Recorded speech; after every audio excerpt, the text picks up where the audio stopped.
Knock more on everywhere with you.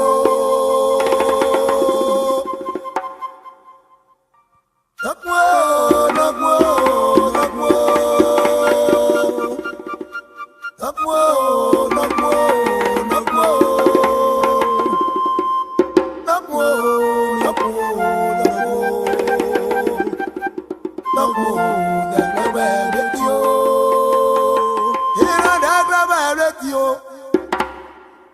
Lion, that clever ability, oh, that clever ability, that clever ability. I see what that clever ability.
Guys,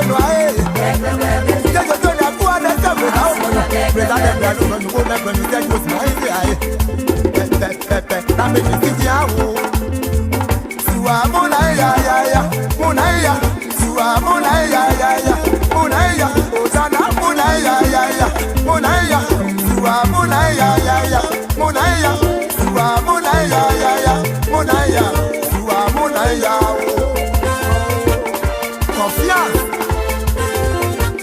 Amiyo.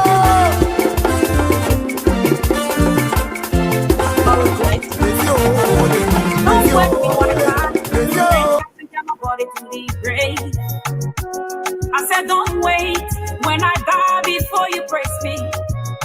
Don't wait when I die to cry for me, man. Oh, don't wait when I die to post my photo.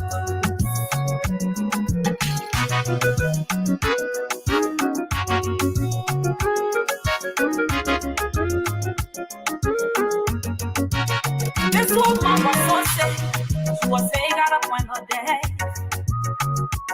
I said she went from place to place, but she could not get the treatment she needed. Finally, her son took her to the hospital. And the doctor said they should bring 5 pounds of blood. But this woman could not afford the money. Oh yeah, even her son could not afford the money. He left the mother at the hospital. He went to family member. He went to Uncle Johnny place. He said, Uncle, my mother is at you. I left my mother at the hospital. And the doctor said, we should bring 5 pounds of blood. Uncle, please help my mother. Uncle, help my mother. Uncle, I beg you, help my mother. Please help my mother. Oh, uncle, help her before she dies. Johnny looked in her face. He said, my son, I don't have no money, oh. My son, no money, oh. What tell your mama say? I don't have no money, oh. I will see what to do. But next week, my son, no money. He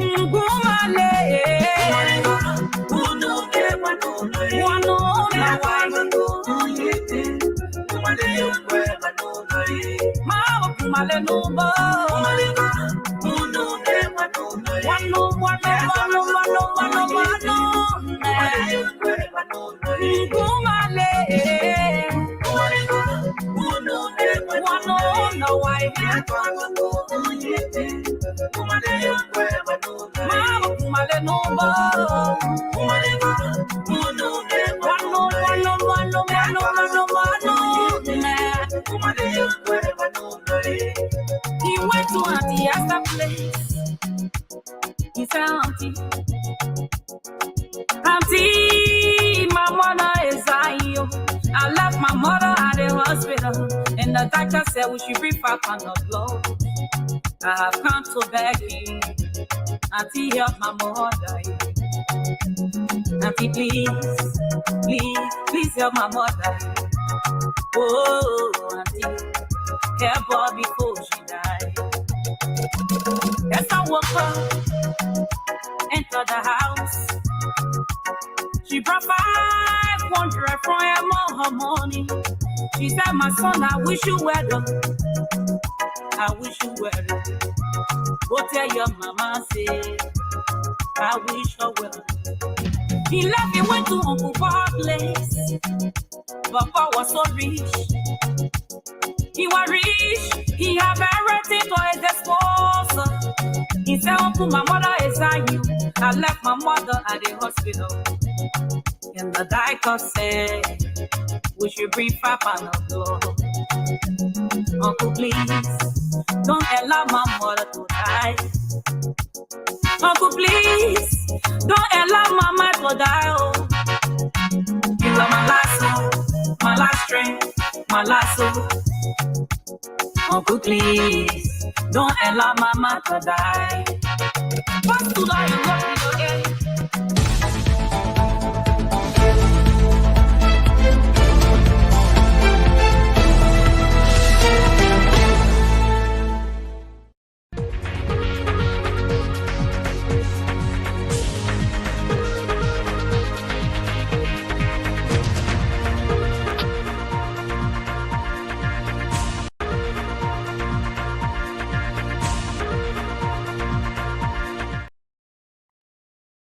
Good evening, good afternoon. I'm Alphonso Zean Soe of the Liberia Public Radio and Lpr-Tv. What a beautiful Saturday right here in the East Coast with this emerging question. Who is Sarah Beslot Nyananti? How did her name surface in the political drumbeat in Liberia?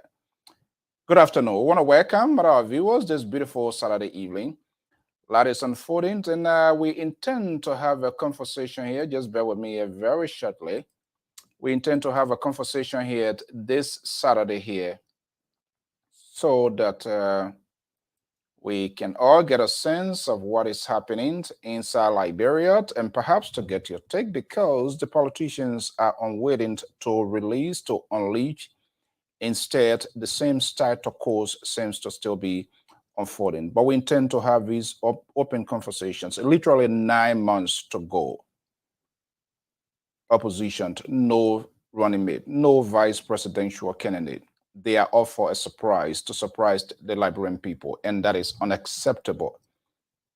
A lot of names were surfaced recently from the sister electronic print media, the front page, and we've been trying to go behind that to have a conversation. Many of the names we are familiar, you are familiar, but there was a name that's emerged into the process, and we tend to have a conversation. And of course, the number going to be posted here, and of course, the Saturday Talking Point going to produce other soundbite, other happenings. Where is Louise Brown? What becomes of the aftermath of the retired suffering? What was the significance of Unity Party folks releasing the picture or a little short video of the vice president? I guess to show strength. Was that necessary? What strategic move was that? This and many more. And we're going to open the phone line as usual, you as a Liberian, to also express your views and opinions on what is happening in your country. She is a career diplomat working with the United Nations. And of course, public relations is a very unique process in itself. How did her name surface? Who talked to her? Did she get her consent?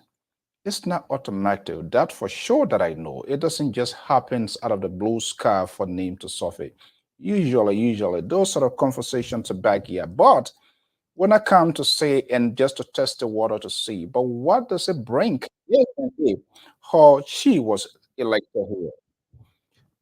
All right, and we're gonna know. But how did her name surface into this process? I'm quite interesting. Very impressive credentialed deputy special representative to the Secretary General, residence and humanitarian coordinator in Sudan. That is equivalent to Assistant Secretary General of the United Nations. Is it a positive signal that we are ignoring, or what does it really mean? Of course, she's not going to speak out now. It's going to play out. But a consequential question here is, if she's called or shortlisted, will she answer the call for her country? That's the million-dollar questions. And in the absence of having those information, it's good to want to have a conversation because the opposition, the major one for which we do for know now that are contesting or expressed their desire, they are unable to tell the Liberian people who is their running mate. Conventions been held a long time. They are moving all around the country, lifting, no hand is being lifted. Yet they said they are contestants, or they will contest the race as presidential candidate aspirant, if you will, to call, which of course it is their constitutional right. But equally, we need to know because the positions of the vice president is equivalent to that of the presidency of the Republic of Liberia. And if the president is incapacitated, the vice president, with respect to our constitutions, takes charge of the presidency. It should be fate. Or should we also start having a conversation now that all presidential aspirants, if possible, including the vice president, should come clean to release their medical credentials. We need to know that.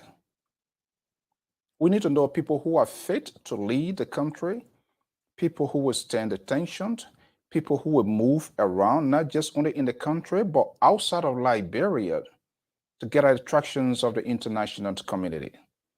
The Saturday talking point is on right here. It's on LPR. I'm Alphonso Zean Soe, and we will open the line here as well. I'm going to spend a little bit shorter time than usual, but it is serious. It is important that we have this conversation moving forward. We're literally 9 months to go to the presidential, to the major elections. You have the presidential and the two legislative elections, the upper and lower house, 73 lawmakers, both Senate and the Rep, at stake. To some extent, we just see postings on the Facebook, but I want to see these presidential aspirants lifting hands of people who will be contesting with them in the first branch of government. It is not only the executive branch we should bash and slam, but the first branch of government, because see what is happening with the in the Western cluster here, where it derived from. Yes, the executive did sign, but it gives birth from the legislature. They started the revision. They did all of the negotiations and see where we are. So they must also equally be proportional, held up to the task as we held up to the executive branch of government. That is not happening, and it is a concern. But they have their supporters who are giving all justification, putting on all defense line to protect their political ally. It is wrong. It is unacceptable. Let's have the conversation.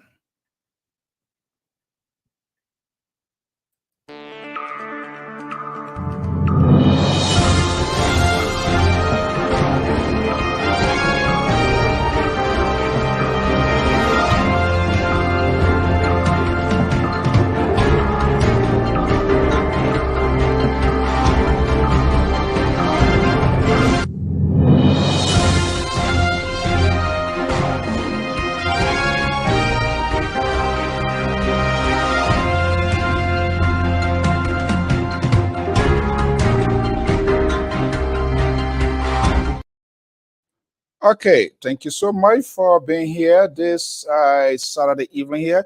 It's 5:07 Eastern Standard Time right here from the New England Bureau of the Liberia Public Radio and Lpr-Tv. We want to welcome our viewers and listeners across the globe. If you are in Liberia, we are right here in the USA. We say thank you also for joining us here. We are in the business of always trying to hit the point as it should be, but making it more proportionate, fair, balanced, and objective. And then our contributor, analysts who wishing to join, also let me know. If you are a Liberian, no matter where you are, and you want to be part of this conversation, so you can also let me know. In fact, we'll be posting the number here just in case if you want to call, you can also call. But my attention has been drawn to something, a few couple of things, and I just thought of us having this conversation this beautiful Saturday. Hopefully you are having a beautiful time, whether you are in Liberia, right here in the USA, or anywhere on planet Earth, and also do have interest of what is unfolding in the West African state of the Republic of Liberia. In the meantime, let's just bring you on some of the news making headlines as well. We have to share all of these here with folks so that they will know what is going on in other neighboring country. Banning ruling coalitions or election, Constitutional Court says. Yeah, elections is all over. Banning ruling the coalitions. They already settled the score, according to France 24, reporting this news here. Well, let me just come home here because ours is still undone. The deal is unsettled. Literally 9 months to the presidential elections in Liberia. A lot is playing out.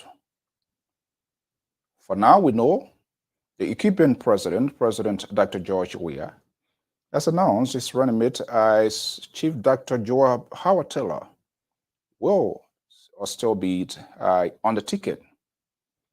We do note Ambassador Joseph Newman Boyka, the former vice president of the Republic of Liberia, who is the torchbearer of the former ruling party, Unity Party, is running for what we know. And of course, Alexander Benedict Cummings of the opposition's Alternative National Congress, ANC, is running. Initially, they had a political agreement from what could potentially, or many Liberians were saying, as a life-saving or a game changers in the political process in Liberia. The train derailed because of political disagreement or because the water was poisoned. So as the result, they have all gone their way. And that is okay. It's not a surprise to me. We are seeing it over and over and over in the histories of the politics of Liberia. The oppositions at no time never solidified their political grapes. What I do know the oppositions in Liberia are good at is to come together when the game is all over, when it becomes an obituary or commentary. We saw that in 1985, it didn't work out. The late Jackson Fiado refused to accommodate Gabriel Bacot Matthews, who, at the time, Doe and his supporters, Jackson Doe, I'm not saying Samuel Doe, says Gabriel Bacot Matthews as a socialist or Moja guy. So their political ideology were not compatible. On this line, Bacot Matthews was seen accommodated, as many thought, that could have been a perfect team up, perhaps to unseat then Samuel Doe of the ruling National Democratic Party of Liberia. It did not happen. A lot of conversations were held. It didn't materialize. We saw what the All Liberian Conference produced in Liberia. Now presidents in The Hague, former president in The Hague, Charles Gangatilla, preempted that, alluded that, forecast it, that the opposition, they are not good. There's no record for which they can come together. And he told the Liberian people, not just only the Liberian people, but the world, and said the oppositions would be in their argument. They will be contemplating, they will be discussing, they will be pondering who to be their head. And that central would never hold, they would never agree before they come to attain. Hitler will be elected as president of the Republic of Liberia. And history proves him right, he became the president of the Republic of Liberia. There's no trademark, there's no DNA, political DNA of common agreements of the oppositions in the country coming together to solidify their political grip against the ruling establishment. Then came of lately, 4 major political parties assembled, put together under the banners of CPP. They went into the agreement. They put out a document, but some of us saw that document was divisive and it was going to be dead upon arrival because it was not a document that was in the interest of the Liberian people. The document included articles or points that they felt could just benefit themselves. Sooner or later, we get to know a Judah was born within the CPP. Blow to whistle. The opposition began to have heavy infight within themselves, going to court or going to clarify, but not to testify in their political tone of correctness. There was no big boy in the hall. There was no big boy to put out their pens and rescue the situation. Their surrogates and supporters became bitter, resentment kicked in. It became uncontrolled. And some of them vowed that they could not be controlled no matter what. Their political leaders, as they claimed to talk to them, would not even listen. They went to court. Verdict came down. Yet no political tolerance to call for renegotiation, to sit at a conference table to amend those broken fences, simply because the water was poisoned, and it's up to now, for what we do know, it is a big divided house. Conventions were held by all sides. Traditionally, when conventions are held, it is used at that time where the standard bearer introduce his or her running mate to put aside the political apprehension as to the media, the Liberian people, the electors, and even the international community who will be very quiet into the process because of their diplomatic representations in the country will not in any way interfere into the political process in Liberia, but will closely be observant as to what is happening and how it's being played out. Looking for a government mature that they can do business with. All hell broke loose. Promises were made by some of the political leaders during their visits in the diaspora that upon arrival, they would do everything possible to restore hope or sanity within the opposition. That did not happen. They went ahead with their conventions. And some of them were very, very much definitive. And it's clear-cut that the ANC and the former ruling establishment, Unity Party, now of Joseph Boyka, formerly of Helen Johnson Sirleaf, it is clear-cut that these two people will not come together. Comey has maintained his position that his eyes is set on the presidency. Unity Party Joseph Boyka and his folks are also arguing their point that the ambassador has served as vice president for 12 years and under no political compromise that he could potentially go as a second person. Does hope dash away? Here we are, 9 months to go, literally. Boycott, we yet to know who going to be Ambassador Boycott running mate, Alexander Cummings running mate. We are left in apprehension. Tiawanse Gonglo is now held in the Liberian People's Party, more or less in the social or progressive wings of the Liberian politics. The Tipoteta, the Marcos Dine, the Deacon Carlo,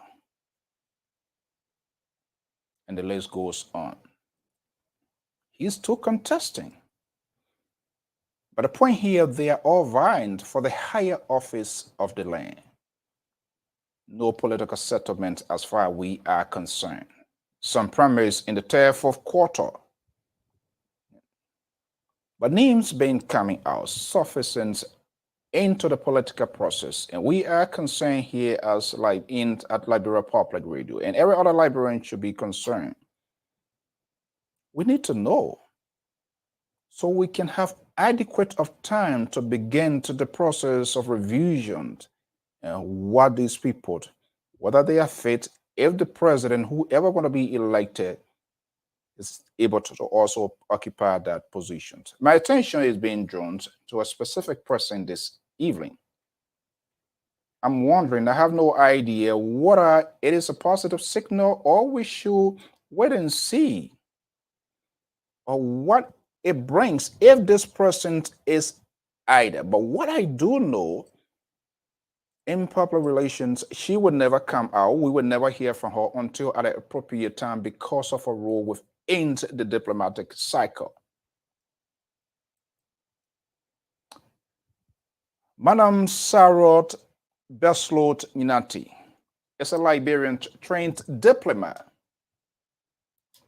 Her name surfaced as a potential vice presidential pick.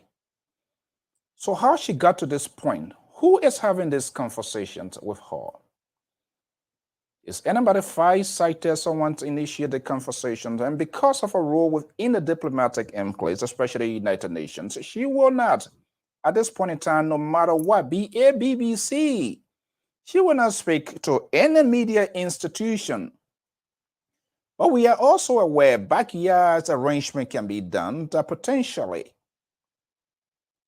can say, okay, throw it out there and let me see how it plays out. She's a deputy special representative of the Secretary General, resident and humanitarian coordinator, that is the United Nations mission in South Sudan. We are happy that we have professionals and career Liberians out there. The question becomes, how her name surfaced. What is on her belt? What is the dividends when it comes to the political process in Liberia if she is included? There are a lot of apprehensions that for sure we know based on people we talk to. Apprehensions, transparency, credibility, and the level that the international community will confide in the government, and that they will could potentially solidify their support for the reconstructions and efforts in doing everything possible for the country. So, Madam Beslow Nyinanti, Sarah Beslow Nyinanti, will she be adding a political dividend to the country? Who's talking to her? We cannot for sure now say the president already, for we know now, Dr. Joa Howard Taylor will maintain her positions as the running mate to the president. So who is then having a conversation with Madam Beslow? Alexander Benedict Cummings? Joseph Boyka? Tiawan Gonglo? It's a mystery answer that we are trying to find a solution. But looking at our credentials is very much impressive. Will it be at good advantage to the country? We don't know. Or should we go back to status quo? Have the same people in different textures, in different bottles, and bring them still in? It is clear-cut that they will not come together.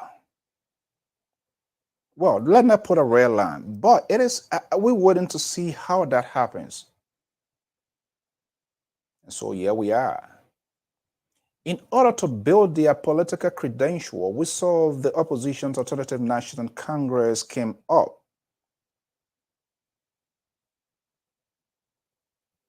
And a protest was staged.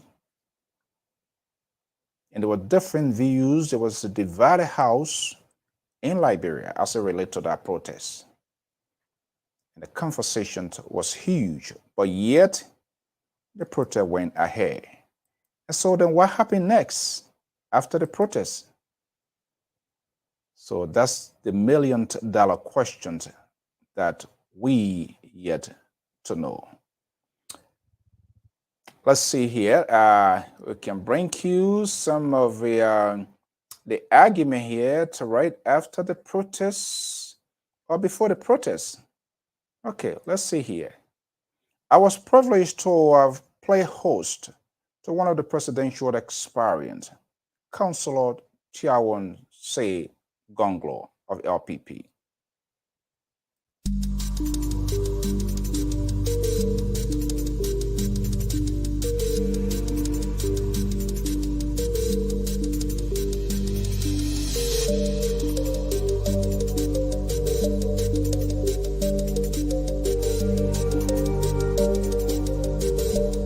Government, it did not meet your core values? I resigned. Before I resigned, I issued a 13-page press statement. It's on the internet. If you check, you'll find it. And then the president subsequently called me back into government because at that time, she had sent all the cabinet ministers home for 2 weeks compulsory leave. I was one of those that she called back. And I said, no, I'm not coming back into your government because what I believe you will do is not what you are doing.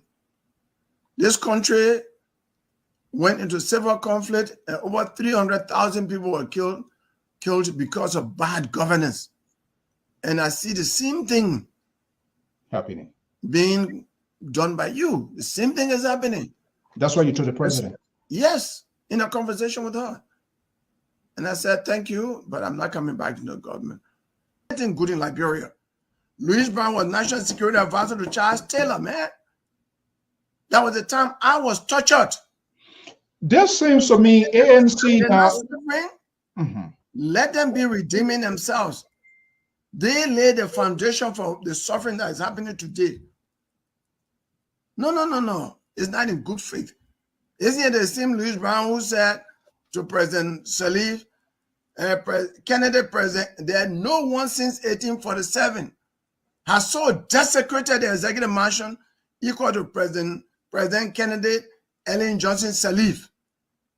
It was not even a month after he was appointed to be Minister of Information for that same President Sirleaf. And he was propagating everything. When he was asked by the journalist, he said, you know, when you are far from President Sirleaf, you see a bad woman. When you come close to her, you see a good person. That sounded very opportunistic to me. For being here, and especially in these difficult times, I thank the Liberian people for their kind attention.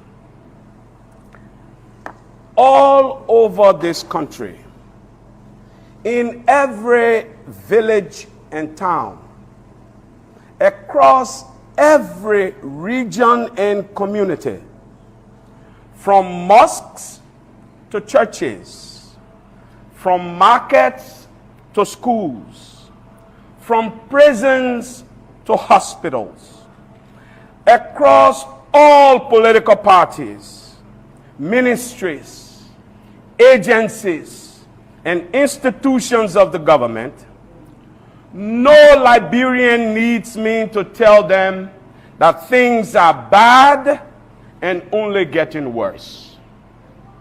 Sadly, President Weah and few of his officials who are overseeing and benefiting from the downfall of our country either do not understand this or simply do not care.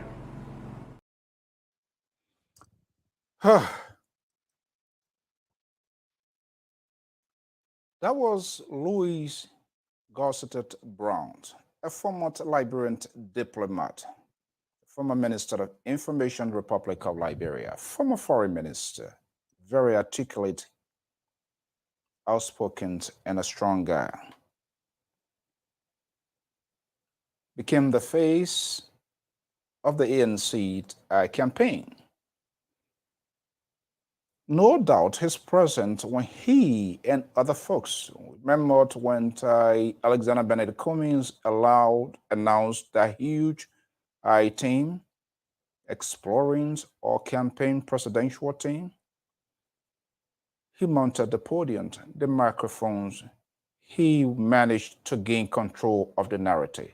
That seems to be what the ANC, they were looking for, someone who could championed their voice, and Louis Brown was the best person, perhaps, to have done that. He galvanized with his political tenure, managed with other folks, and put into place when the president, using it as a perfect time after the long state of the president out of the country,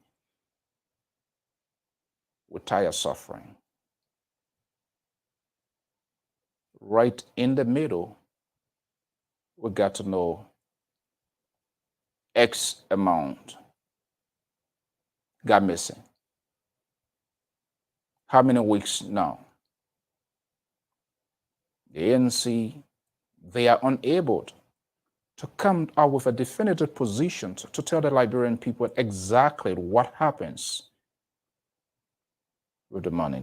Instead, political argument begin to build out within the beltway. It is our money.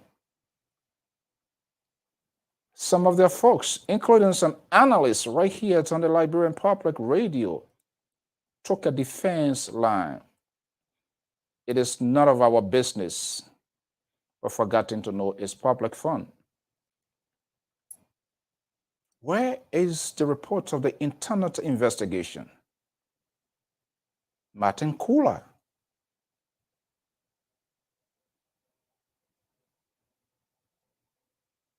Our understanding has been turned over to the Liberian National Police to determine any criminality. But there must be an internal investigation, and the internal investigation is quite different from that of state investigation, because the state or the federal investigations will determine criminality, whether it took place. Where is Louis Brown? Why has he not mounted a microphone for quite a while now? As Cummings and the ANC have their willpower to bring to light those who are involved, for transparency and accountability, because the positions as alternative, and we need to know that. In as much we bash and slammed the ruling establishment, I think, or we feel it should be across the board. It's not happening. Over 2-3 weeks, no internal investigation. When it happens within the ruling establishment, we cry foul. We speak about it. So we can't just bury this. It's unacceptable. It must be cut across the board. It has not happened. All of the political actors, advocates, whoever they are all disingenuous, not honest. No exception, not just only the ruling establishment. They all fall below the belt. We saw that happening again just a few days ago with the issues with the vice president.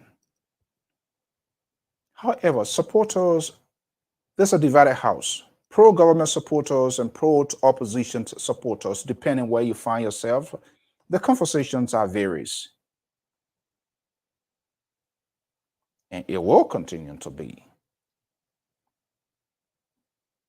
But we saw the video that emerged from supporters of Ambassador Joseph Newman Boycott or his popular relation team. And I'm wondering whether that was actually necessary. They screwed up initially. They were honest with the Liberian people. This guy is seeking for the higher office of the land. Anybody can get ill, nothing wrong with that. We all human beings. I'm talking here today in the twinkle of an eye, something can develop. But when you are contesting or when you are aspiring for the higher office of the land, you will wait until a crisis occurs and then you come up with an elaborate press statement. Who get time to read all of that? And the worst of all, that propaganda, the folks, I think they did a poor job by putting up that less than a minute video. It doesn't tell us anything. I don't think it was necessary. Or if the few that were necessary, they could have called the full estate, not a selected few within their own bellway. To prove what?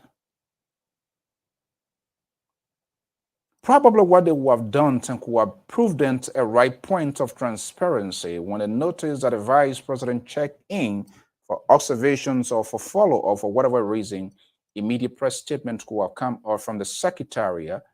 So Walter, the vice president, because of XY reason, the vice president checked in at so facility today, but he's doing well. We will keep you posted as medical practitioners or doctors made those informations available.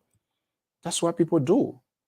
But you wait until Kev Hassan broke the news or it became a talking point within our political sphere. And then you come up with an elaborate press statement to be followed by a little short video. That's been dishonest. Very dishonest. So then it brings me into the talking point. All of us, should we make it a law? All of these people that are contesting for the higher office of the land, maybe the president, the vice president, we need to have a comprehensive, their health record should be public. I don't think Liberia is willing to spend any downs where before we have inaugurations or right after the inauguration, the vice president will end up taking charge because of XYZ on the president. And beyond that, we need to have a fit president. Too much is happening in the country. So we not even need a president who will be sitting there to occupy the higher office of the land. You need to get up, get outside of Liberia and go out and go all over the country. No riding plane. Use the same bar rules the ordinary Liberians are using. So you will feel the pain. No United Nations headquarters, no any special charter plane. Leave from Monrovia, the capital seat, go through Kakata, Bon, Nimba, enter Grand Juliet, the Lions Dental Road, to go to Sano, go all over and come back.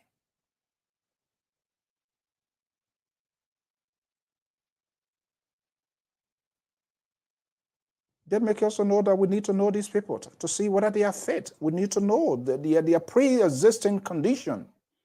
If it qualifies them to be president, that's okay. But we need to know. Let's play it. Let's bring in this little video here. Let's see here. Just bear with us here. Very shortly here. Let's see what happens. And we're going to bring that to you. And the Liberal, if you are around, feel free as well. And come here. Let's see here. Okay. Let's see here. Let's play this here. Let's have this here. That's the vice. That's the footage released by the folks of the vice president. Let's play this and see. Good morning, Mr. Vice President. Good morning. You look very well this morning. I'm sure very well. I feel so. Thank you. So we just want a few seconds with you. Lofa County is playing tomorrow in the finals of the county meet. Any word for your team? Well, the first thing I can say is that success is sure. Nimba people are my people. They're very close, so be lenient with them and let two goals. You don't only have Okay, Mr. Vice audience, President. So people who have data millions have of Liberians access to are the going to internet, be right? watching this. Now we're on radio, so video. we've Is there any expanded special word you have for them? the pool of Don't be listeners, surprised and if I because see me on the field. I know. I'm feeling very well. I'm very good.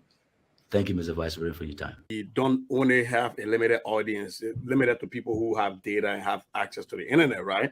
Now we're on radio, so we've expanded the pool of listeners, and because we in LPR are in the business of educating our people, whether it's political education or academic education or health education. Now we have access to a vast majority of the Liberian population that we can now interact with. And as far as the ambassador goes, I'm excited to hear what he has to say.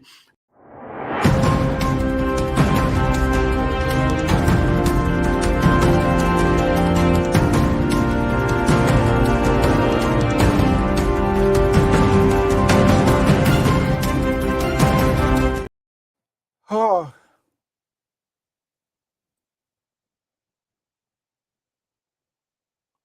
That was a bad and poor job that I can say on the part of those people when they should have done that long time to avoid all of these conversations. To have such an exhibit of the vice president. Okay, let's see here. I just seen this message here. Let's see here. And that's what I like, my guy. WhatsApp is coming to right now. Folks, it's about to get interesting here. I'm sending it right now, Mr. G. And we can have a little evening chat here because I'm concerned what is happening. We don't have all people no no running mate. And they're here. So the link is out there. Come here, let's see what we can do. And so I still maintain that position. I don't think the Unity Party did not do herself a good job. They still have a lot. And I think we need to know these people, they are contesting for the higher office of the land. Everything should be out. We see they're here. When you contestant, what is happening? It might not necessarily be what is applicable, but we prefer to say what they are doing, that's exactly what we are doing. So I don't think, but beyond that, I think it's clear that we need to know these people here if they are fit. Anybody can get sick, and there's any pre-medical, pre-existing condition that will not stop the individual to contest for the higher office of the land, which is okay. But I don't think the country wants to get into a surprise. And for the Unity Party people, folks, to have squeezed the sitting vice president, who should be relaxed in to recover, to give him time and speak to the nations, and not somebody hiding behind the camera. It's wrong. They shouldn't do that. They know better. They should have done. They just kick the can down the road. Immediately when the vice president checked in, they could have given a little bit, one or not even the paragraph. It could have been a one sentence or just a tweet. The vice president, I feel a little bit XYZ and has reportedly checked in the nearby hospital to follow his medical routine. That's what you do. That's how they do it. But if you don't do that and you allow it to get into the news cycle, and people begin to give the sort of slam dunk, and then for you to come and why the vice president should be relaxing to recuperate, and you try to prove a political point, that video is politically driven. And I do understand he's a politician, but that was politically driven. And I'm going to buy into it. Let's see what I would be disabused here this evening. But more or less, I'm interested in this best lot, Nyanti. What's political dividend? Well, LPR senior contributor, Scarlett Sissegoya, he can't wait. He's not holding back. He's here this Saturday afternoon. Let me bring him. He's in Minneapolis, Minnesota. Let's see here. Let's spend a quick Saturday evening together here. Mr. Goya, good evening. Good afternoon. I'm sorry if my action prompted you to join me at this Saturday. I knew my bet we're going to catch somebody here. Yeah, I know where the you know how to go fishing. You know the right bait. Where the liberal is burning within here. Look, but two things here. Recently there was a listing that came out, potential choices for the VP. And I'm concerned, I've been looking out with this lady here, Sarah Beslo Nyanti. She's a diplomat, qualified, competent, and I'm quite sure based on her role, I mean, she's not going to tell anybody, go put this out there. But I want to believe there was some sort of conversation.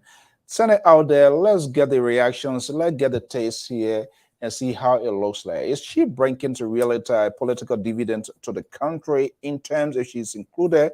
What could be the impressions or reactions of the international community with respect to getting Liberia on her feet? And two, the footage released by the Unity Party folks, supporters of Ambassador Joseph Boyka.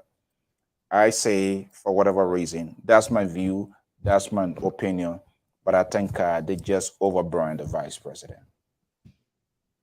Well, good afternoon and good evening wherever you are to our viewers. I was actually busy doing something else and I had to jump on real quick. But let me talk about the VP Walker video first, and then I'll pivot back to this lady and the issue of the vice presidential choices. First thing, victory to Lofa tomorrow. And I think that was the intent of that video. Victory to Lofa Canada tomorrow. We are retaining the kickball championship. We're taking the football championship to Lofa, and we will take the basketball championship. So we carry all three to Lofa. You'll be forced to face our road to see your trophies. Okay, well, that was been faced a long time. Anybody want a trophy, but we face the roll, and we just completed the roll call. I think, yeah, probably that's what LFA needs to do now. In the next one, you say, "Final should go to Lofa, and let's see how they will go there." And they should do a rainy season too. They should do a rainy season. So they will all your player, the free shaking, carry. Get there the next day in the morning. It should be early morning game and our rate. Not one day, not 2 days rest. Okay. Yeah. So, on a serious note, if I were advising the VP, and I don't suppose it's candidacy right now, but if I were advising the VP, I think I would have done exactly what they did. As a commentator, I don't like it.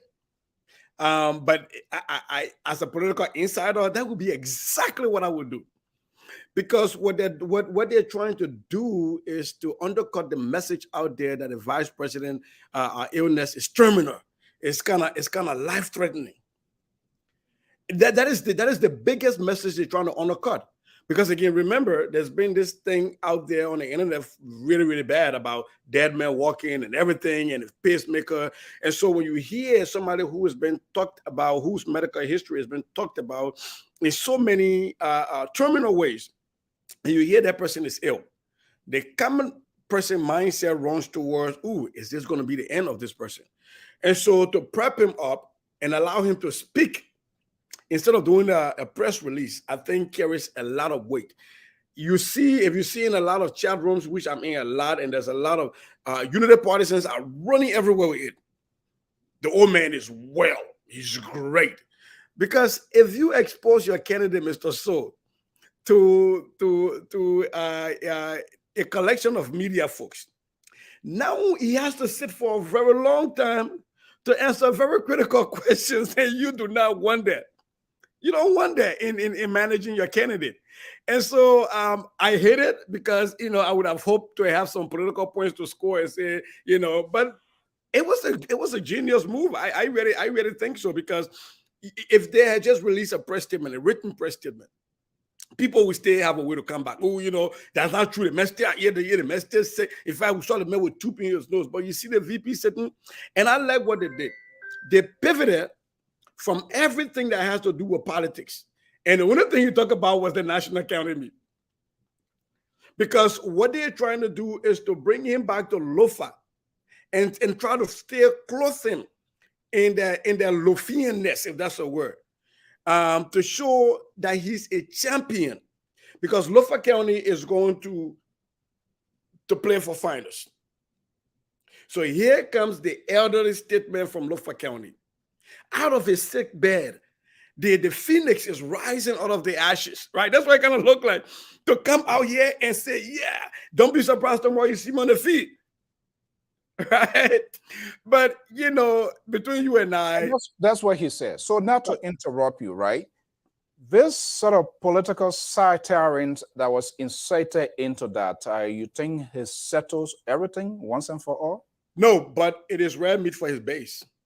It rejuvenate his base, because there were people feeling demoralized when they talk about the former VP being hospitalized. And so right now that campaigns are not in full swing, you need to make sure your base is animated. And I think that's why they did that. But I agree with you on the other point that you stressed, that the Unity Party, and we talked about that last night on our show, the Unity Party did the Liberian people a disservice. They should have released a press statement talking when the VP got checked in. Exactly. We don't need to know everything about you taking Tylenol and blah, blah, blah, all that thing. No. You just let the Liberian people know that the former VP has been checked in for whatever it is. You can say, it's routine and whatever. That happens here a lot. Yeah. Right? They say, when Trump had a COVID, they try to make it look like it was routine. They don't knew he had a COVID. But it is, but you have to let people know, because if you don't do that, when media houses or citizen journalists, which is everybody with cell phone now, internet access, when citizen journalists break the news, then you start to play defense, and that's where the Unity Party got themselves. And I think they should be ashamed, because I don't think that was a good strategy. Because even if the VP weren't contesting the coming elections, he is still the sitting vice president. If he is ill, that should be something that his handlers and his people release. Same thing applies to Madame Salif. Madame Salif, she's not running for president, but if she is ill, that should be something that the nation gets to know, because God forbid, if the worst happens, there'll have to be a national mourning. How do you expect us to come and nationally mourn when you don't tell us nationally when a person checked into a hospital? So I think that was wrong, and I think that was why the Unity Party is trying to backstep, and that was the reason for that video. But as an outsider, I don't think it was right that they did that. But if I was advising the VP, I would definitely be going for what they did. Now, so considering all of this here now, that gives birth to another additional talking points, and some other critical lines will be incited into the political discourse in Liberia. Should we down know to avoid all of these apprehension? But before going to that, do you think Unity Party or the VP himself, he has some tip-tap or whatever conversation, do you think they have adequately addressed this whole health issue, do you think they are put it to rest, or there is something still left, something still undone for which the Liberian people, and this kept being in the cycle? Have they addressed this issue, you think?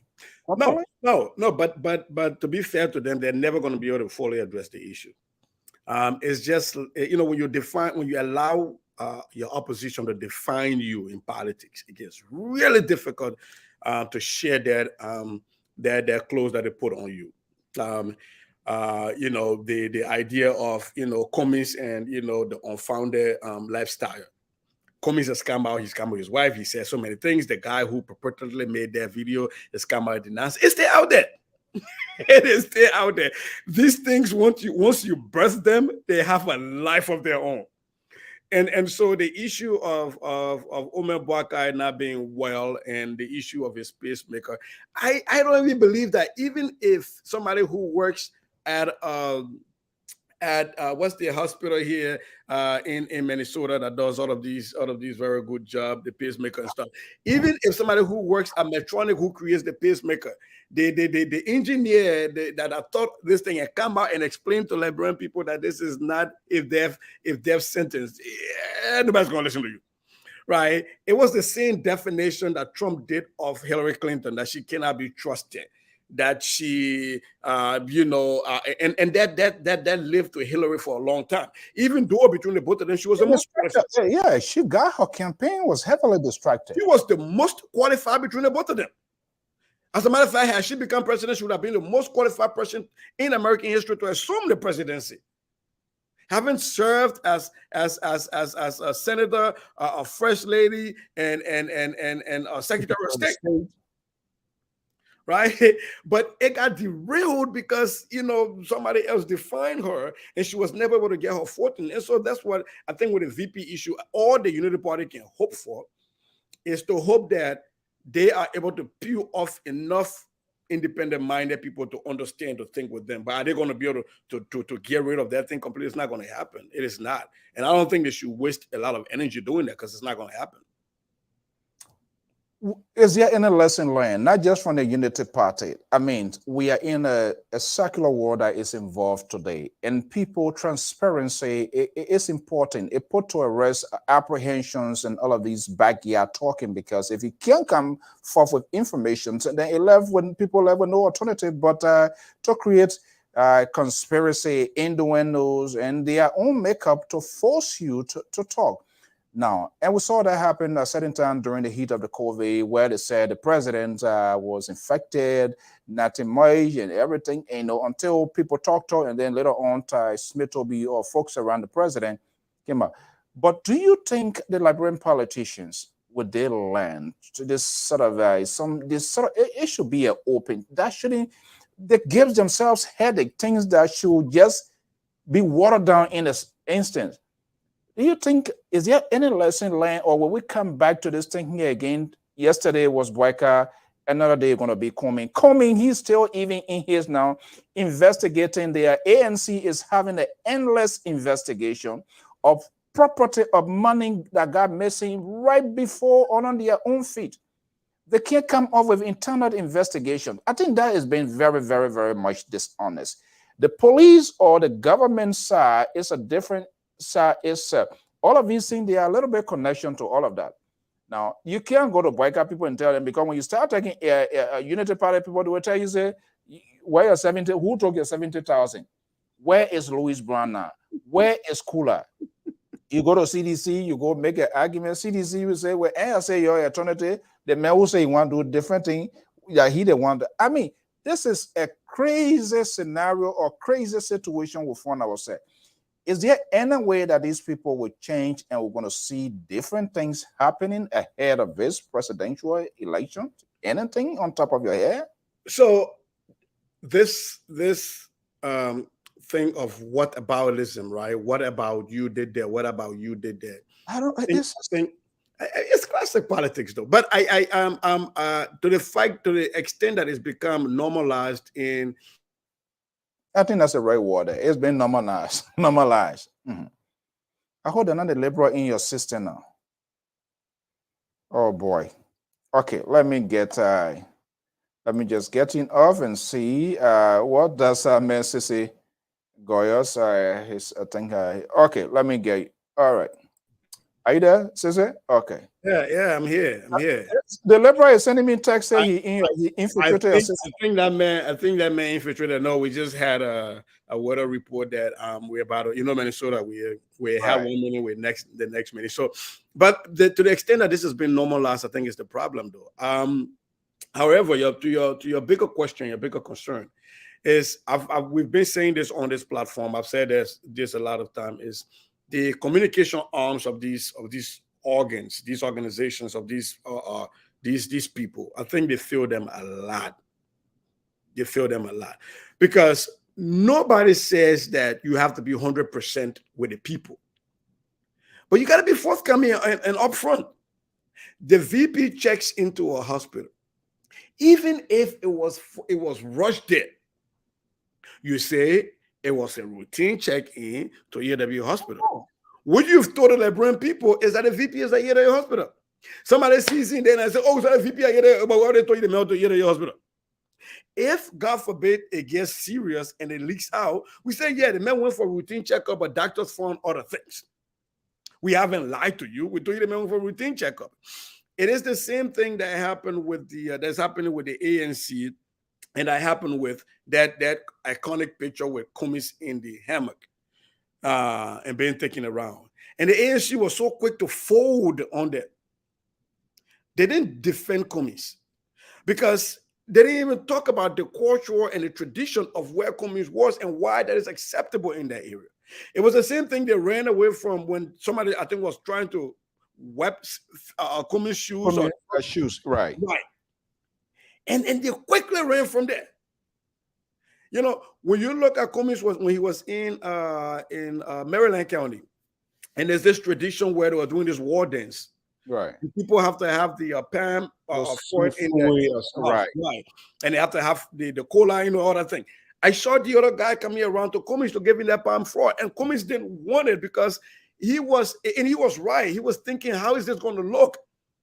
Right? What are people going to think? So people had a whisper in his ear, and then he participated in that. And this is simply because his communication team has not learned how to defend that and say, given the tribal context, given the cultural context and the traditional context, here's why it happened.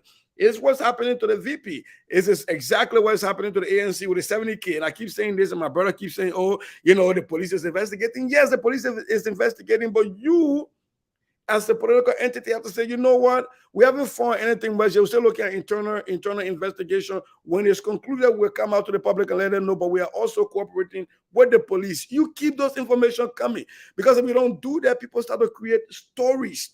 And whether you like it or not, these stories tend to have wings and they tend to fly away, right? So even with the Liberian National Police, how do we trust your investigation? When you came out and found guns in Yeke Kolbaka, and you sent them into court, you didn't update us any after that. They found a gun with one of Cummings' security again, allegedly. I don't even know what the outcome of that. That is gone. That is dead. The issue of the July 26th violence that the minister, right, that is gone. No update on that. And I'm sad to say this, but if we follow those patterns, I can guarantee you that this thing about guns coming in the country is going to die a natural death. Nobody comes out to say anything. Nobody updates the public. And so it just goes away. And then it almost becomes like what people do in education. This year we're doing something different on the new pedagogy and stuff. And then we into it. And then 2 years later, we abandon it. We go to something else. And then 2 years later, we abandon it. So the following year, when you come and bring something new, all the veteran teachers just go, man, I'm not doing that. It's just going to die away in 2 years. That's what happens. And so now we're looking at where can the Liberian National Police come out and say something where, we'll actually say, yes, they're going to do a thorough investigation on this and see it to the end and keep the public informed. I don't think so. So all of these communication arms of these various entities and political organizations are not doing them right. They're not doing them any favors. Are they doing it on purpose, or is it just out of ignorance, just not knowing how to manage their leaders? because it's not just only their leader. These people becomes an asset to the public and to the people of Liberia, and not just only to the people of Liberia, but to their neighbors and all of that. Because when they become presidents, they will get outside of their own comfort zone. I mean, most of these people around these people, they've been in this place to see how, and that it could have just been like a simple tweet from the vice president Facebook or Twitter line, or reportedly going in there for regular routine check-ins where supporters remain calm, and that's just settled the entire school. Trust me, before next week comes to an end, somebody going to kick the can down the road again. We're going to be talking different things. Having said that, though, should this then be something for us to argue that we need to know these people, all of these candidates, to come up front with the Liberian people? Look, this is my situation. This is my liability. This is my strength. This is sort of simply medical credentialed. Should they do that? I think so. And this is where I think the law that requires the asset declaration, I think this is where we need to amend it. That law should also be amended so that that people won't have to go to court to have access to the assets that you declare. But even more than that, we should also insert in there that you produce a medical health record from your personal physician, so that the Liberian people can know. And just because I'm passing around here healthy doesn't mean I am healthier than the old man that looks frail, right? And I think that's the mistake we make. So absolutely, we, the Liberian people, should be demanding of our presidential candidates, and even to a greater extent, the vice presidential candidates, to release their health and medical records. Now, we're not saying to go, detail and everything, but let us know overall. It's not your fitness, because Right. This is a hectic job you're going to. If you are elected, you've got to go a lot of attention. And you should do, when you are elected, you should do a yearly routine checkup, and the people should know. People just go, oh, the man healthy, the woman healthy, that's fine, but at least do that to put us at rest, because you lead the country, and God forbid, if you were to die in office, you present a conundrum for us, and a lot of the time when people vote, they're not looking at, oh, the vice president could be president one day. And they're not. It's one of the opposition to you that will be telling people that vice president could be president one day. But the president doesn't go around and say, vote for me and my president because they also qualify. If I ever die, they will be. It never happens. And so, you vote based usually on the top of the ticket. And so we need to also know that the president will be one heartbeat away from assuming the office of the presidency, that person is also healthy. And I think that's where we need to amend that law to ensure that those two things are inserted in there. With this now, who you think going to be the big boy in the room to jump ahead of this whole thing? You know what? I don't want to have this situation. Here is everything that you need to know about me. Do you have anybody on top of your head, including your own man, Tiawant Gonglo? Will he take that lead? Or if you were to provide counsel, will that something you would tell him to do publicly? Now, that would be something I can speak to publicly. If I were to provide counsel to Councilor Gonglo, absolutely, I would advise him to do it. Now, is he going to do it? I don't know, because we haven't had that conversation yet. But I don't see any negative in doing that, Mr. Soe. I really don't. I think, as a matter of fact, it's a positive. You're being transparent with the Liberian people. Why is it that we can tell the Liberian people what we know? We can put our resume out there. This is all of the things I know academically. This is what I've done. But then we keep our longevity, our health away from the people. I don't think that's fair. So I think to be transparent, and I hope that Cummings and my guy, Councilor Gonglo, who I still believe is the best alternative, and even Madam McDonough Cooper, and people who are very serious contender for the presidency, should be talking to their local physicians. We don't want you to come and produce a health record from you know, the what's this John Hopkins, you know, or anywhere. No, produce it from your regular JFK. You know, we just want to know how healthy are you, and so that we're making decisions on your platforms. We want to make sure that you are alive long enough to carry out your platform that we're voting for. And so if I were talking to my guy on the sidelines, yes, absolutely, I will advise him of that. But, you know, politics being politics, I don't know.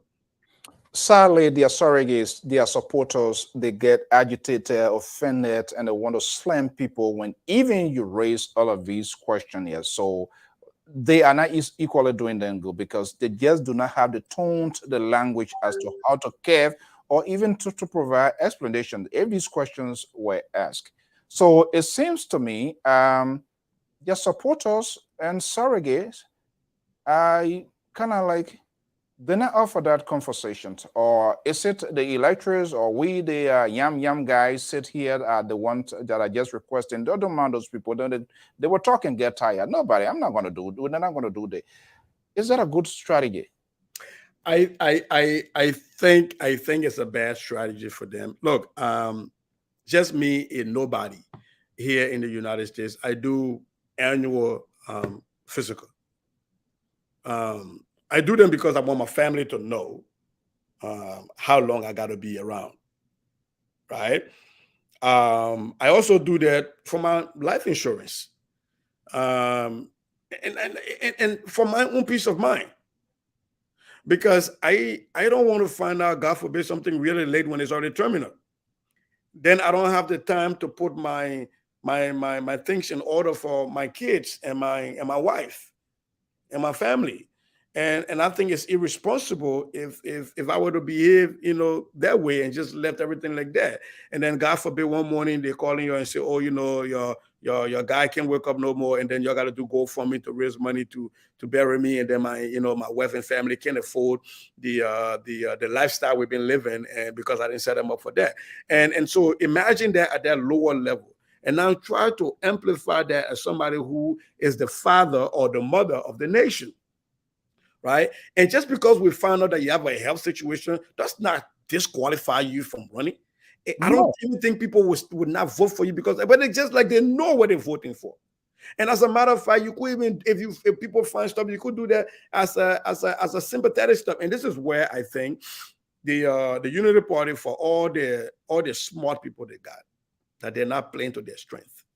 Everybody talks about the VP Boakai pacemaker from the opposition everywhere. Pacemaker, and the CDC and the ANC, the mega pacemaker, they're walking. What the Unity Party has not managed to do is to say, nobody forced the VP to release his medical record. He willingly produced that because we want to be transparent with the Liberian people. They have not even taken their free gift in their hand to lead with it. They always come back and counterpunch. Oh, the man healthier than some of y'all. Y'all be careful before you die before the man. But really? You're praying for the man to die. Right. They don't want this sort of conversation. This is the first time in the history of the Republic where a candidate has released his medical record without you forcing it. He did it voluntarily. But again, so this is what happens when people have on blinders, right? They have on blinders. They only see what they want to see. And that's what's happening. This lady here, I am concerned. They are pick, and I know I'm bitching about AI. Sometimes it gets under you guys' skin here. Look, guys, Sissy, and this is serious. Literally 9 months to go. All right. What is it that they're not finding anybody trusted? There's no one that VP Cummings or your guy Tiawan Gonglo. I don't have the VP folks there here. Since you're here, let me just get you into this fire. There's no one that they confide in. What is this such are they doing? I think the vice presidential choice is a very critical choice. I think nobody should come to it, just flippantly. You just get over one morning and go, oh, this is my person. Because again, you are putting your defense line here. No. I'm going to get to your question. You're preparing something that I just don't take in on Saturday here. I want some real pepper soup here. The weather is kind of a little bit freezing out here. I'm about to get you bombi pepper soup. The real one soup. Only the liberal is used to that kind of soup. He don't cook the Chinese soup. I about to give you one part. I'm giving you one part. But but look, it is a critical decision that has to be made. And I'm with you. Yeah, I've been on this show and told you that in normal societies, when you come for a convention, you already know who your vice presidential candidate is. Because at the convention is where your standard bearer announces his or her running mate. But we're dealing with Liberia. And did you look at the election commission's guidelines on when candidates' name has to be sent in? It's way much later down the road. So I think these political parties and these political candidates are looking at that and saying, well, I want to be careful and play to that. And they look at it as a negative that if I put my person out there now I'm putting a target out there. You saw what happened to Cummins when he named his team Cummins, and everybody beat on them, and then we can't even hear about Daniel Chair anymore, and stuff like that. So, but taking off my political hat, taking off, that I got a horse in the race. As an ordinary Liberian and as a media person with you on here as a contributor. I would love to know the vice presidential running mates of all of these candidates so that we have enough time to invite them to these various platforms so that they're not just, in their own little corner and speaking to their own little echo chambers, but that they're going to every platform and that people are asking them critical questions. And because, again, if you're going to be the running mate of somebody, you have to believe in their person's ideology and the platform and everything. And quite too often we get people who don't even understand the platforms or the ideology of the person. If you listen to Omer Boakai, he talks about being parked for 12 years. What that meant was that he and Ellen didn't have the same political ideologies. No, or probably there was no even conversations. We never had the opportunity. Mr. Vice President, you are on the ticket. At what point in time you would disagree with the president? They both don't even have a meeting of a mind before going. And so then what happens is the president does not trust the VP. And so what am I going to do? I'm going to park you somewhere because I'm hearing a lot of rumors about you. But if we are interacting for a very long time, I know to say, no, that's not Mr. Soe. Mr. Soe is not going to say that. It's the same thing with the coalition. Remember when for a while they struggled with Joa Howard Taylor and she complained that she was being ostracized. It was only after the sanction when the porcupine got put in the zoo that all of a sudden now are you sure the porcupine in the zoo? Well, the porcupine is no longer in the wild, so now it's a zoo animal. So so after the porcupine got domesticated, now the VP is out there, and so I think allowing the people the time to grow your VP candidate choice, I think it's a good thing. So in that light, I would say I'm with you that every serious political contender,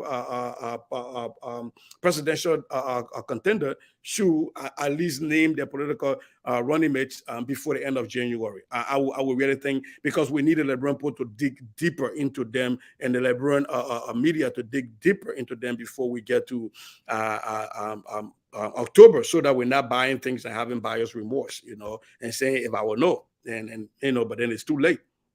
Exactly, because I think two or 3 years ago, I remember I went to Liberia and I was privileged to sit with the vice president. The office itself is a political office, and that was weird. That was strange. That was foreign to me. And when the folks, I was told, and the vice president echoed that, I intend not to discuss politics today. More or less, we're focusing on her foundation. But at that point, at that time, I also understood because there was a serious tension. And in fact, they said she almost resigned or just leave it at some point in time. It took the Council of Churches and other people. So these are things I think we try to avoid, because it is not just only for the party, but it is dangerous for the country, where you have the vice president taking different routes and you have the president going on the other side. They are not moving concurrently to have that understanding where the responsibilities is not being dedicated to the vice president, or if it is dedicated to the vice president, overnight it's removed without any providing information to the Liberian people. I think it's better to have this conversation. You see what happens here? If Mike Pence, if you were that kind of other vice president who does not believe in the constitutions of this country, that yes, indeed, Trump picked him, but he also knows that it's the Constitution. He's the vice president for the United States of America, where the sitting president was calling on the vice president to overturn. That was extraordinary. And the vice president stood his ground. So we need to start having that conversation. When do you hope to see your guy making that step here? Or is he putting himself out there to be somebody to running mate and just covering our face with something else, professed to be like he really wants to go there? What is it? When will we see your candidate? He is more or less the justice guy. He's going around with the Brown, even though the Brown now is getting to be malnourished because all the straw, some left in River says, Grand Basso, he came to the States, some sweeping, some left with Air Morocco and all of that now. So I don't know whether he's doing refill or whatever the situation. When is he, do you have an idea when you think, or should he start the process now? So the broom, contrary to what you say, the broom is healthier than it's ever been. As a matter of fact, the councillor went back to Grand Basso and Riverside. I think he's in Grand Basso today. He was in Riverside yesterday. He's going to be in Monrovia tomorrow, where they're going to do some servicing of vehicles, and then he's going straight to Lofa. We're going to be in Lofa for 3 days, and then come to Bon County, I think, for about 4 or 5 days, and wow. and then we're going to hit the southeastern region. He's going River. He's going to Grand G there. He's going to Maryland. So we have a tour plan up till May. Actually up to March, and it's a very rigorous travel plan, travel itinerary, and so no, the broom is not malnourished. As a matter of fact, he's changing the way people campaign. He's going to be in places like Forma, in Bon County, where people just usually drive through. You only hear the siren, woo, and they're gone. We're actually making stops, and he's not traveling with sirens, so we're not disrupting the peace of the people. And you're going to be there to talk to people and listen to them. So no, the broom is not malnourished. The broom is actually doing much better. But I haven't spoken to him in the last few days.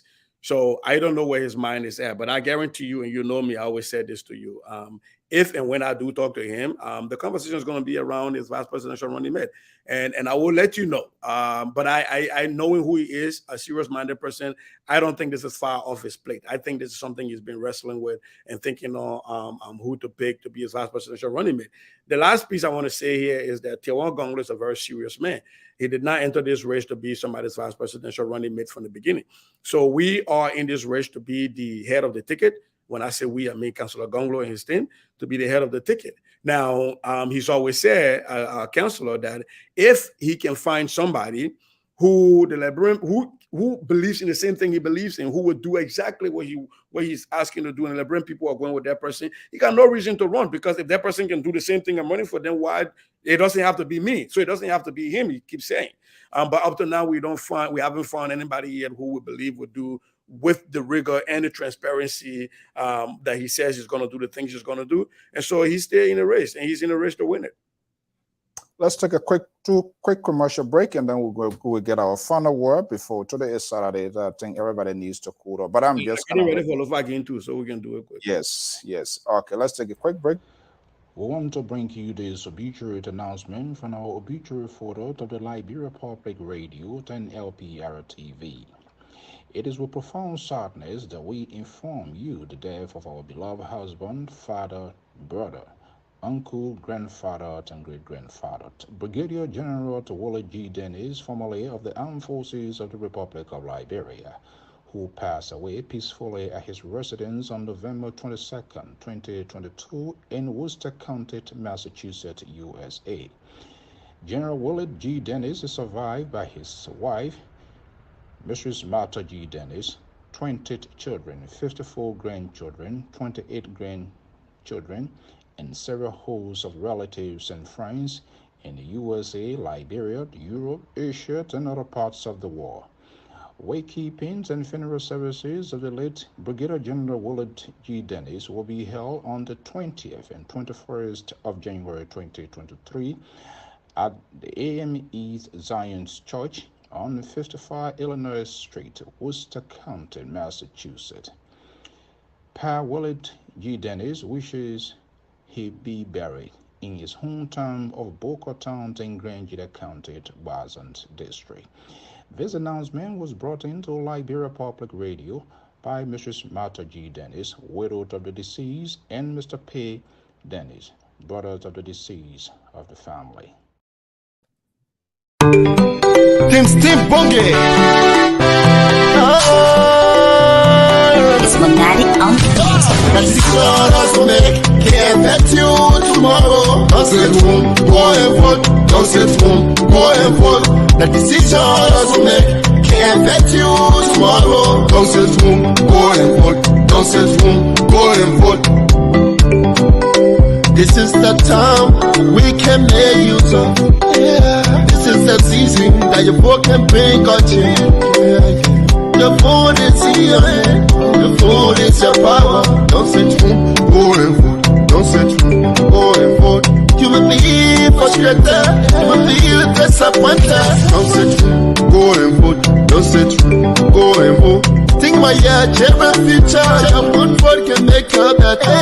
One vote is your power. Your one vote is your strength. Don't sit home, go and vote. The decisions we make can't affect you tomorrow. Don't sit home, go and vote. Don't sit home, go and vote. The decisions we make can't affect you tomorrow. Don't sit home, go and vote. Don't sit home, go and vote. My Yana boss, go and vote. My Ocean guys, go and vote. My market here, go and vote. Don't sit home. Let's go, Mama and Papa. Don't sit home. Go and vote. Let's go. My paper riders, don't sit home. Hey, that's it, drivers. Go and vote. Keke riders, don't sit home. Hey, disabled people, go and vote. Hey, go and. Let's go to my Yana boss. And my Ocean people, don't sit home. And my market here, go and vote. Oh, my and Papa, go and vote. Man, disabled people, don't sit home. Go and vote. Let's say Java, don't sit home. My Pempe riders, go and vote. Keke riders, go and vote. Don't sit home, go and vote. The decision others will make can't affect you tomorrow. Don't sit home, go and vote. Don't sit home, go and vote. The decision others will make can't affect you tomorrow. Don't sit home, don't sit home, don't and vote. To my Liberian people, I beg you, don't say I'm not going anywhere again to vote.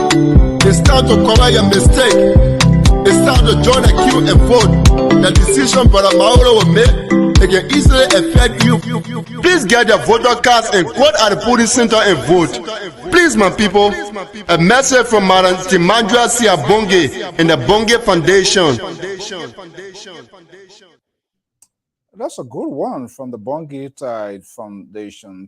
Young progressive lady, communicating, getting this awareness, not telling you go vote for ANC, vote against Unity Party, vote for this ruling establishment. They're just simply telling us or telling you go and vote, no matter your status. Well, thank you so much, Karaseta. It's the Bonki Foundation, and we will be playing this movie for because I think there's a lot of energy, usefulness into this commercial, this stuff, and I hope even Networking Liberia they will also play this as well. While we're on break, I will get into a message here and quickly before we wrap up here, and this is coming from a former government officials, World Season. He says it's unfortunate that the former ruling establishment unable to adequately to defend, just to the point you are speaking to, it defend. And then he went on to cite instead saying, in fact, they were, if they really have the voice in the sense of redirecting or deflecting the argument of people of this, they can try and have situations to a big win. And cited the instance of Pennsylvania recently, the governor suffered stroke, right? And Republican went wild with it like a geese, a wildfire. What happens? The people of Pennsylvania spoke. And this guy was elected. Yeah.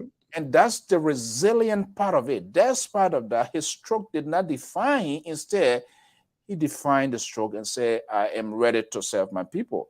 And went on to the issue of Texas. The guy is in a wheelchair, and he has been elected twice. In fact, we have a representative in my own state here, the Cranston area there. He too been there for the longest, you know. So Joe Biden is a stutterer. He stutters since his baby time, and he put it exactly.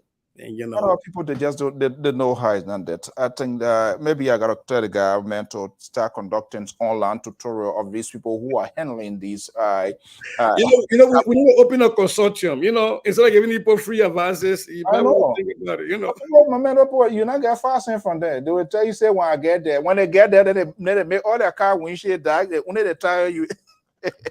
So I'm gonna do it the same way. If they want it, money in the ground, bag in the hand, you give it to me, we share. No, you go.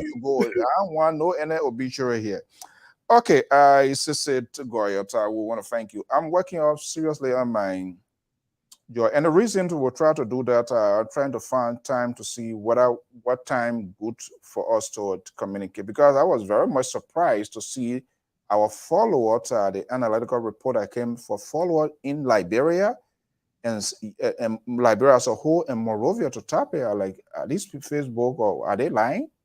And I kept looking over there. I think I posted it the other day, and it still maintains that Liberia, and the top city is Morovia. So I like, really?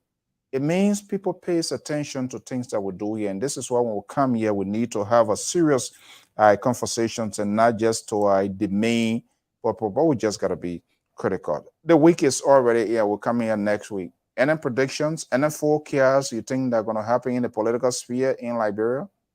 Well, before getting into that, I just want to say, we got people watching us from everywhere. Like right now I'm looking at the chat and I'm saying Joe Daniel Dan watching all the way from San Nicolas. Yeah, I think I saw the guy. Yeah. These are people who put their data, and this is not cheap. It's not like America where you just have the internet and it's on, These are people who pay for their data, and they have to determine how they're going to use it. And they opt to listen to us. And that is why I don't like when we get here and we talk tabata, because then you're wasting the people money. I know. Right? Because somebody put what I mean? Your data to use it in the break, decide where you're really going to use it for. And if I come on your platform, all I'm hearing is people cussing and tabata, then it's a waste. You just cost me money. So yes, I agree with you on that. The next piece is I want to say my deepest condolences to General Dennis and his family, but the Liberian Armed Forces. And these are some of the things I talk about in the background. This is a brain that is gone. I would have hoped that the Liberian Armed Forces I hope and I wish, I don't want to say they didn't do it, but I wish they did. And I wish if they did, then thanks to them, that they have actually talked to this general extensively, because military history lives in these people.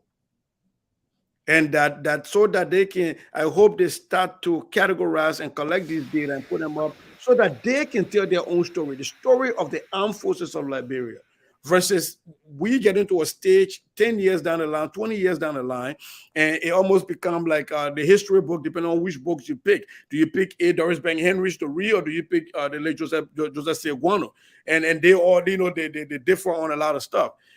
So I know there's still some brain trust out there from the Liberian Army, from the AFL, but I do believe that this is a huge loss to the Republic of Liberia, not just to the Dennis family, but to some of us who are intellectuals who might not be soldiers but want to learn about the history of the armed forces and some of these great people like Hezekiah Bowen and all those people that came that took the reins of the military in very critical time, a very difficult time, and they had to make existential decisions as well as moral decisions. There were dilemmas that they had to deal with, and we're not digging deeper into those things. And it saddens me. And then the next thing is, as the vice president of the Lo-Fi Association in the Americas, we just found out a fortnight ago that we lost also another giant, Patrick Koluba Manjo. Patrick Manjo. Oh, yeah. Patrick, I don't know why I forgot. Thank God you brought it up, because I got a message from our staff today.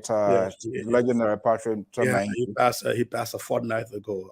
We are losing foundations of Liberia. And it's sad. It's sad that they pass, and all we do is go on Facebook and write RIP. And these are people who sacrifice in the cases of soldiers that I just talked about, Hezekiah Bowen, and a lot of people who families were hunted down because of the decisions they took to stand up for a republic. And I hope we can do much better than that, than just passing RIP to these people. Having said that, though, I'm hoping that the next week that we will have more information on the investigation that's unfolding regarding the guns that were found in the country, and I'm also hoping that the ANC doesn't have to be, the CPP doesn't have to be Cummins, will give us more information about where they are right now with the internal investigation. And the Liberia National Police will speak on how far they are with the criminal investigation into the stolen money, but also into the weapon that was found, and whether the fellow has been charged and whether he's going to have his day in court. And then also I'm hoping that the Liberian government can speak to the July 26th situation and to let us know where things are going. But you know me, man, I'm hoping on things that are not going to happen. I see you shaking your head. Somebody say pray. So I say having knee trouble now. They knee being going on the ground, be pray. You can't pray until your kneecap falls off you. Yeah, and those are very critical points. But not to relegate this conversation here. If the ANC, if they are unable, if we do not see anything coming from their executive or internal investigation, if this month comes to an end, that is a serious problem. I don't know how they can argument their political case against the ruling establishment. If they can, as a matter of fact, it's overdue, for God's sake. It's not like somebody burglarized the house. These monies were in possession of a particular person. So what is the hidden thing in this thing? And they can't do it. But if they can't do it, tell your Amos George. Tell your Amos Joy when he comes here. I'm giving. Jay is closer to the people than Amos. Or maybe the liberal Amos George. He and the liberal friend, and they know their friendship can't go anywhere. All right, Stacey. And General Dennis, in the coming weekend, there will be a family gathering, funeral. By understanding, the body will be going home, of course. He is I regret, not regret, but I didn't make that proposal. It didn't come to me, probably to upset with him. And there are few former government officials here now too, but we know people here some different status and all of that. So sometimes they don't want. But I talking to some of them to have a conversation. I just record a conversation and it will not be published. I wish I had an opportunity, like you said, to have gone in there, because he's a career soldier. These people been in the army before even Samuel Doe was born and before coming to something. So they are not yesterday army. So all of these people were put in that deplorable or being called those soldiers simply because they are from that region. And this is why I don't like people calling even now, we are police. Yes, okay, there were other people that were brought into the police, but we need to understand these are national institutions and they must be preserved no matter who is there. When we begin to label these people at this person, that person, regardless of all of it, it's not here. And we understand that it shouldn't even be, or their loyalty should be to the country. Yeah. But I think we need to start having these sort of conversations. It doesn't matter whether we are. Tomorrow somebody's going to be a president. Now we took it from from Helen Police now to We Are Police. From We Are Police, it will be either Cummins or Boyka. That is bad. It's bad. I don't think that's how we should treat our institution. These people, whether they take pay or not, they also are committed to do what they are doing, to provide security. It might not be adequate, it might not be 100%, but think about it. Some of those people stand in the streets of Monrovia from morning to evening, and they can't even get a water to drink. But yet and still, they still manage to put on these faded uniform, and we see them, we insult them, we call them all sort of name. That is unfair. So Goya, real quick though, it is to that point, and then I bet you good evening. We don't say DO teachers. We don't say Ellen teachers or Ellen nurses or DO nurses. Why we always pick on the and that's the same thing now. Well, yeah, they're police, we are police, and we can't call the other professional institution. We can't say the nicest, the midwives, the cleaners, but for whatever reason, and we know the challenges these people go through in terms of the confrontations with when it comes to civil disobedience and sometimes excessive force, even though it's also used here, but I don't think calling them our names is another high degrees of stereotyping and stuff like that. I don't like that. Okay. So have a good day. All of you will be called. We are so much. All right. Thank you so much. Thank you so much. All right. Okay, folks, that's the Saturday talking point here. I'm Alphonso Zean Soe of the Liberia Public Radio and Lpr-Tv. If you are within the proximity of the New England belt, the late General Tawallet G. Dennis, homegoing will be coming this weekend. Lpr-Tv, we're doing everything possibly we can, having discussions with the family. I have to be in the family present. I hope to make our presence felt for family back home, Europe, other parts of the world. We will see as a celebrations of his life, and anticipate it's going to be a colorful ceremony. It will going to be a solemn one, of course. It doesn't matter how old is the person, but to lose that sort of contact, that day-to-day communication with somebody that you dearly love, your father, your grandfather, it's painful. So, but we will be there to share some of those moments with you. This coming weekend, glued to Lpr-Tv. If this is your first time, we say thank you for sharing your thought, your time with us. You can track us down on Facebook, LiberiaPublicRadio.com, to official website, www.LiberiaPublicRadio. We are on Twitter, we are on LinkedIn, and YouTube as well. Follow us. We usually go back to learn from your comments, your tweet. We know too much, and so much is ongoing in Liberia. So we do not much focus on the entertainment aspect here. The critical issue, we tend to have those sort of conversations. So the drama is already going on. I can waste Mr. Dan way in San Quilly. And it's late in Liberia, but yet he wants to know what's going on within his country. I don't think he deserves people coming here and making fun and insult and talking like chicken without hair. I don't think that's why he bought his data for. So we also want to caution our friends when they're having this national conversation, it should be in the open one, honest factions, and discuss this critical issue. And this is why so much is so annoying when you see these politicians are not sitting around the conference to find solutions to the problem in the country. Instead, it's all about blame game and insult is lack of political tolerance. They behave like a tapless. And this is why we are having the country that we are having. Until they can get mature and they can disagree, they can be for CDC, they can be for Unity Party, they can be ALP, LPP. But when it comes to leading the country, they must be able to sit what a queer or civilized man say, conference room, and put all on the table and have this critical conversation and let them argument their case. Let them persuade one another why their idea is better than the other person. I want to see Sir Joseph, Abraham Darras Dillon, Yombi Kanga Lawrence, and the other folks sitting down and sharing notes about the futures about the country. And not just president not doing this one not doing this, that one not doing this. You are the first branch of government. You need to set the agenda also.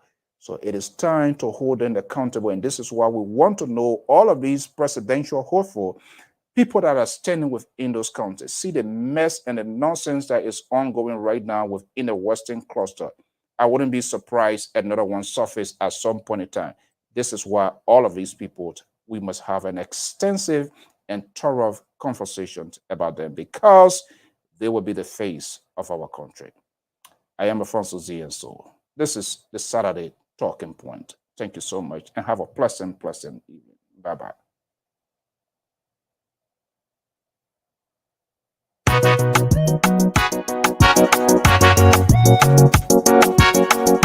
DJ Square Production Classic today. Oh, don't wait.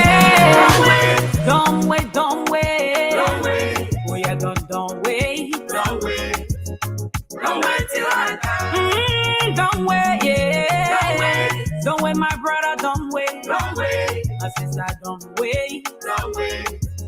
Don't wait till I'm in the hospital, don't wait.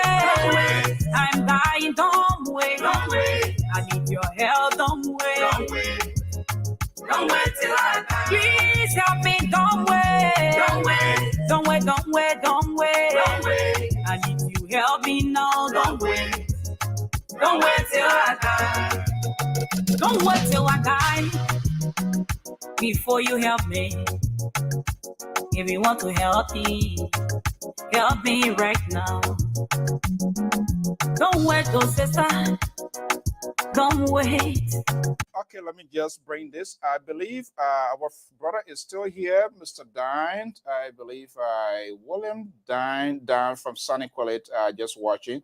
Dan, please send your phone number to us. I'm just getting a message yet. I don't need to announce his name, but please send your number down from Sunny Quality watching. Please, if you can inbox us your number at LPR Messenger, or just look for Alphonso Zean Soe on Facebook. I will appreciate that. If you feel comfortable to put it on the Twitter, on the live view as well, we can get it, but I wouldn't just want to tell you to public your number, one of the two. Anything that you're comfortable with, let us know. And I think we really do appreciate it. And many other, even if you are here in the USA, whatever the company here this evening is rewarding. But we just try to kind of like set a little bit priority here.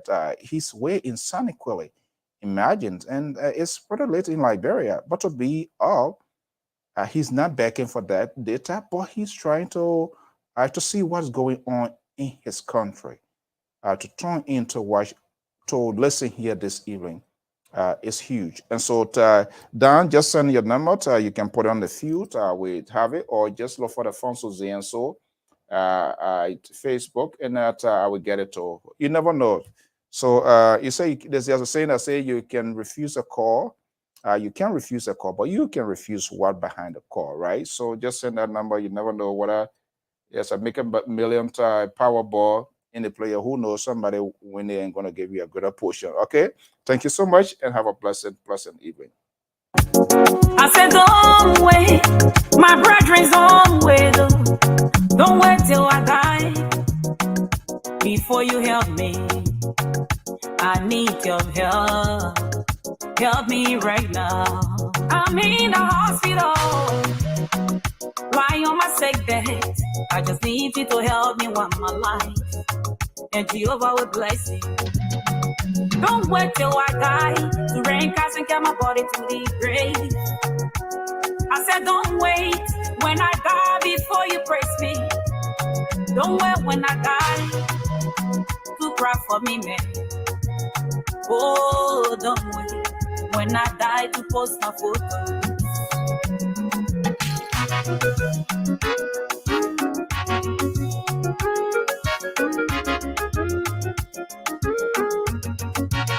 This woman was so sick.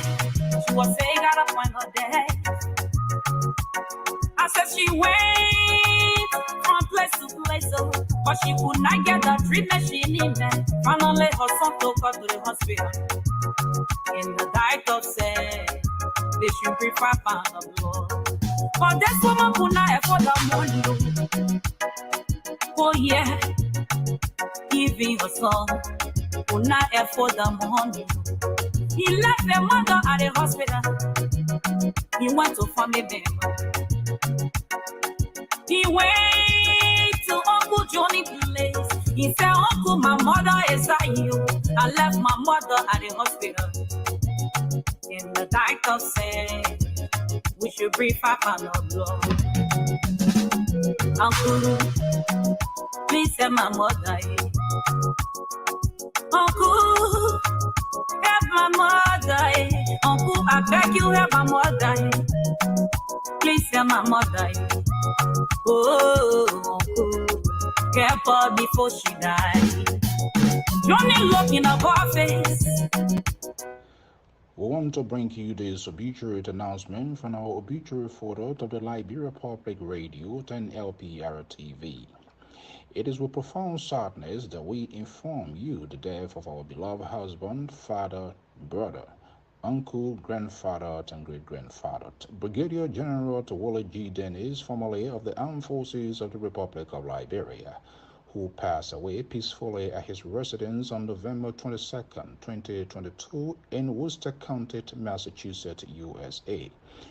General Willard G. Dennis is survived by his wife, Mrs. Martha G. Dennis, 20 children, 54 grandchildren, 28 grandchildren, and several hosts of relatives and friends in the USA, Liberia, Europe, Asia, and other parts of the world. Waykeeping and funeral services of the late Brigadier General Willard G. Dennis will be held on the 20th and 21st of January 2023 at the AME Zion's Church on 55 Illinois Street, Worcester County, Massachusetts. Pa Willard G. Dennis wishes he be buried in his hometown of Boca Town in Grangeda County, Bazant District. This announcement was brought into Liberia Public Radio by Mrs. Martha G. Dennis, widow of the deceased, and Mr. P. Dennis, brothers of the deceased of the family.